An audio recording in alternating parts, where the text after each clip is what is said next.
Assalomu alaykum. Qamal o'rtoq. Va alaykum assalom. Yaxshimisan? Tuzumsan? Sog'lom yaxshi. Tuzumsan? Qalaysan? Yaxshi ko'rsan? Ishlaring yaxshimi? Rahmat, xudo shukr. Charchamasan, berikmasin o'tirib. Azam yo'qlamaysan, nima? Ishlar bilan bo'lib. Qanaqa o'zi? Nima gap o'rtoq, tinchmi? Tinch o'rtoq. Bobur mahallasiga olib boruvdim. Hop. Uyda ozgina muammo bo'layotgan ekan, baqir-chaqir bo'layotgan ekan. To'satdan eshitib qoldi. Yetishmovchiligi bor ekan o'rtoq. Ozgina ota-onam umriga yuboraman-da, ozgina yig'ib qo'yganim bor edi.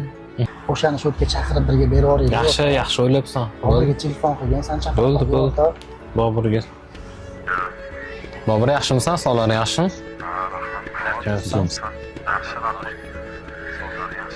Rahmat, xudoga shukr. Bunaqa bo'shmiding? Ha, tinchlik bo'ldi. Bir ishxonam kirib keta olasanmi? Bo'ldi. Bo'ldi, hop. Bo'ldi, hozir kelayotgan ekan.